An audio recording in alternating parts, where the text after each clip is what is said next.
Now, a SWAT standoff at a mobile home park for much of the day on the south side. It's now over. Residents are finally being allowed back in their homes after 6 hours as police were looking for a man wanted in a shooting.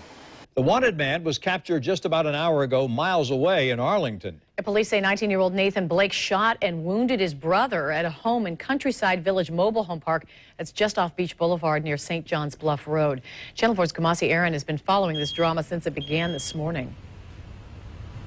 Yes, I have, and it is so much different than what we've seen really here on the south side for most of the day. Since 10 o'clock this morning, police had this area blocked off. We couldn't even stand here, but now you can see things are pretty much back to normal here at the Countryside Village. People told me they were just relieved that it was over, but also kind of frustrated because they couldn't get inside. Police had a home there. The SWAT team had a home there surrounded because they thought this suspect could have possibly been inside, but he wasn't, and this really had a big impact on people in this community. Lawn chairs and lunch on the grass, but this isn't a spring picnic. This is people making the best of a SWAT situation that forced them to stay outside of their homes most of the day. Police blocked the entrance to Countryside Village around 10 in the morning, not allowing anyone to go inside, including residents. Oh, it's cold. I'm sorry. Bethany Robinson passed the hours caring for her 8-month-old son, trying to cool him off as best she could. I mean, it's hot. I know he doesn't need to be out here. He's been sick all night and all morning. I mean, I honestly don't think he needs to be out here at all. At 7 months pregnant, Robinson says she shouldn't be out here either. I'm tired. Yeah. I've been up with him all night, and I don't need to be out in the heat because, I mean, we can't even get home to get food. And if people don't have money, how are they supposed to eat? Robinson and many others here say they had no idea they'd be away from home for so long. Police started to evacuate residents just before 10 this morning. Many had just left to drop their kids off at school, or in Walter Griffin's case, for a quick workout. I came from the gym, got off the bus here about 10 minutes till 10 to go home and be to work by 10 o'clock, and all this was here. They said nobody in or nobody out. It's a crime scene.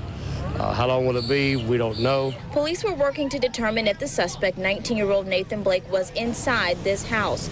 Just before 4 o'clock, investigators announced he wasn't, that he'd been arrested in the Fort Caroline area, and residents could soon go back inside. I'm just happy it's over.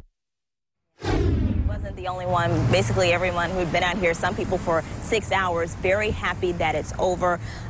Blake has been charged with aggravated battery. His brother, who was shot, is doing okay. He went to the hospital and was released shortly after. On the south side, Kamasi Aaron, Channel 4, the local station. The standoff also delayed school dismissal for children who live in the trailer park. Yeah, they were transported from 5 different schools to Windy Hill Elementary to wait for the all clear from police. Channel 4's Jim Piggott is joining us live from Windy Hill now to continue our coverage. Jim. You know, Mary, you can tell it was a very busy time out here at Windy Hill. Because of those 5 schools, including Windy Hill, all of the kids that lived in the trailer park all had to be dropped off here since they couldn't get inside there.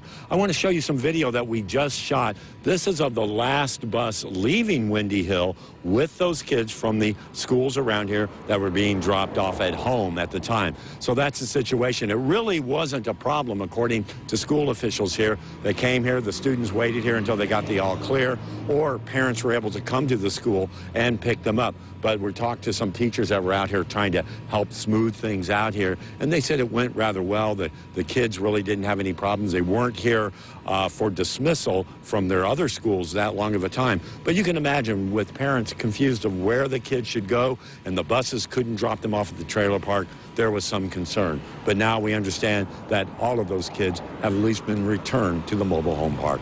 We're live on the west side. Jim Piggott, Channel 4. On the south side, the local station.